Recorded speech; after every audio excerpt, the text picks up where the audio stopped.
صباح الخير او مساء الخير او ايا كان. يعني في يوم من الايام، في فتره من الفترات، في سنه من السنين، كنت بعمل شغل كده لشركه تبع شركه مع شركه. يعني الكلاينت عنده بروجكت جايب شركه تنفذه، فالشركه دي جايبه شركه تنفذ لها، فالشركه المتجابه دي جابتني انا وزميله ليا عشان ننفذ لها. المهم عملنا ميتنج كلنا بنتناقش فيه حول البروجكت وتوابعه. فالناس اللي كانت قاعده بره في الصاله، يعني بره قاعدين بيتكلموا عن فيلم احمد السقا الاخير وعن هالفيلم ابن عز اسمه اقتبس من احمد عز، ولا مجرد تشابه اسماء. بقت هي نفس الناس اللي كانت في الميتنج جوه قاعدين كلهم بيتكلموا مع بعض بالانجليزي. وده كان اول ميتنج ليا معاهم، فكنت المخضوض اللي هو فيه ايه. يعني فجاه الناس كلها اتحولت وبيتكلموا انجليزي ولكنات مختلفه، بسم الله ما شاء الله. وحسيت ان انا مزنوق في النص، اللي هو انا سايب كده يا رب ما ياخدوا بالهم مني. وفضلت افكر بيني وبين نفسي، ليه واحده من الهرم زميله ليا كانت من الهرم، وواحد من امبابه، واثنين من اكتوبر، على واحد من شبرا اللي هو انا، يعني لما بيجتمعوا بيتكلموا انجليزي. ولما طلعنا من الامتحان الشفوي ده سالت هو انتوا بتعملوا كده ليه؟ فزميلتي قالت لي بس بقى، ولا مش فاكر حد هناك قال لي بس بقى الكلاينت يقول علينا ايه. فانا فكرت الكلاينت ده شخص اجنبي اكيد يعني، لكن لقيته طالع ماسك تليفونه بيكلم مراته بيقول لها كارفور ايه اللي اجيب منه تفاح، ما انا اجيبه من سوق الطلبيه ب 13 جنيه كيلو خلاص. يعني شخص مصري متاصل يعني. ففضلت اتساءل ليه الشخص اللي ما بيتكلمش انجليزي بيحب يتكلم انجليزي عشان يعرف الناس اللي بيتكلموا انجليزي او اللي ما بيتكلموش انجليزي انه بيتكلم انجليزي. يعني اتفهم ان في مصطلحات شغل او دراسه بقت منتشره خلاص وبنتعامل بيها، زي لو بادجت وميتنج وكلاينت ولو بادجت برضه وبروجكت ولو بادجت، عشان بقت منتشره كتير الفتره اللي فاتت. لكن الواحد يتكلم انجليزي عشان يتكلم انجليزي دي بشوفها في كذا نوعيه من الناس. فحبيت ان انا اشارككم احزاني وافضفض معاكم شويه عن الناس دي بعد اذنكم يعني.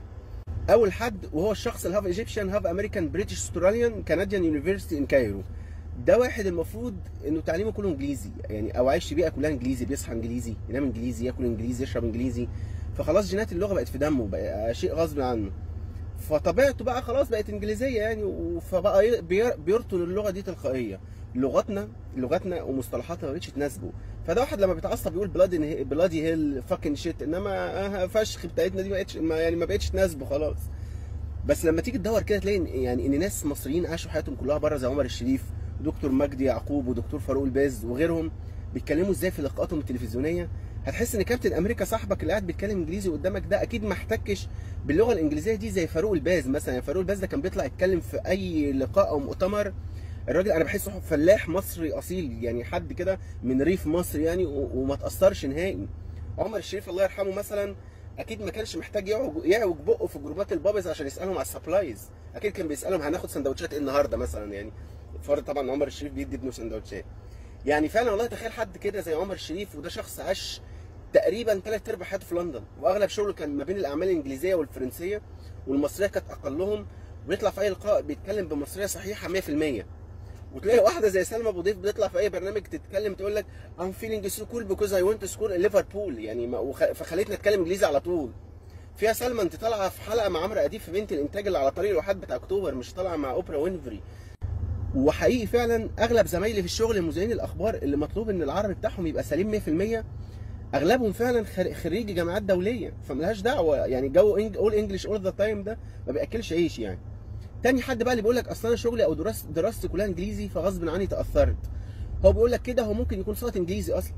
يعني اللي شغله يطغى على لغته ده يا اما ميس كوثر بتاعت الانجليزي، يا اما حد شغال خدمه عملاء في شركه دوليه، وده برده مش مبرر. يعني انت بتروح كل يوم من شغلك في ميكروباص 7 راكب وبتتعامل مع بشر مصريين، بتتخانق معاهم على الاجره بالمصري. بس انت ممكن بقى تلاقي واحد شغله ملوش علاقه بالانجليزي غير اسم الشركه اللي هو شغال فيها، والسي في بتاعه كاتب فيه الانجليش جود بس عشان يشتغل. ويقول لك اصل والله شغلي مأثر على لساني. انا كان عندي مدرس عربي زمان كان لما يجي يدينا مثال على اي شرح يقول لك ايه سي مثلا هنقول كذا، ولما سالته يا استاذ ولا يا مستر شغل انا بقول له ايه يعني انت بتعمل كده ليه؟ قال لي اصل احنا في مدرسه لغات. ومره كان بيهزر ومش عارف يتكلم بجد، قال لي يا ابني الارقام الانجليزيه اللي بيتعاملوا بيها دي بتاعتنا يعني دي اصلها عربي، ودي حقيقه على فكره. فهم خدوا ارقامنا واحنا خدنا كلامهم، اي كلام كان بيقول يعني انتوا بتعملوا كده ليه؟ تالت حد بقى هو شخص بيتعلم انجليزي فيجي يتكلم معاك بالانجليزي عشان يطبق الانجليزي اللي هو بيدرسه. بص يا حبيبي، انت لما تكون بتتعلم انجليزي ده معناه انك ما بتعرفش تتكلم انجليزي، فما تجيش تتكلم معايا انجليزي. احنا هنا مش في حصه يعني، مش في كلاس. لم اصحابك بتوع الكورس وروح اقعد معاهم بقى اتمرنوا مع بعض، اتفرج على مسلسل اجنبي، عيش حياتك. انت فاهم غلط يعني يا جماعه بجد. انا الحوار فعلا بيضايقني، انا مش اوفر بس والله. يعني ايه المبهر يعني؟ احنا بنشوف افلام زمان الهوانم والبشوات فيها ما بيتكلموش غير عربي، وده وقت كنا محتلين فيه اصلا من انجليز. يعني اكيد وده زمن البشوات بقى، احنا بنقعد نقول زمن البشوات، ده زمن البشوات فعلا. انما دلوقتي استاذ اسر ياسين واستاذ اروى جوده في مسلسلهم الاخير اللي انا عملت لهم ملخص بالمناسبه، ناقصهم بس يقولوا شعر البعض بالانجليزي. هو احمد باشا شوقي اثر معاكم في ايه؟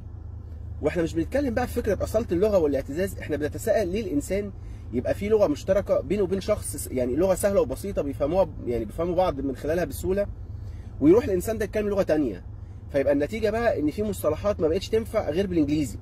انا نفسي قلت كلام كتير انجليزي في الفيديو ده عشان دي بقت مصطلحات دارجه خلاص، يعني الناس بتفهمها اسرع، ودي حاجه انا مش بشوفها حلوه الصراحه خالص. يعني اما يوصل بينا الحال ان احمد حسام يعمل الفيديو يتريق فيه على الناس اللي بتقول صوره الغلاف بدل الكفر فوتو، ده معناه ان احنا لازم نفوق. احنا داخلين على مرحله انه هيتريق علينا لما نقول لبعض صباح الخير بدل جود مورنينج، يعني جو بقى انك تقول لحد السلام عليكم فيقول لك مساء النور، او تقول له صباح الخير فيقول لك وعليكم السلام. لا انت دلوقتي هتقول له صباح الخير يقول لك جود افترنون، فيعني او ايا كان بقى هو يقول ايه يعني. فبعد اذنكم ما تشمتوش فينا احمد حسام، سلام.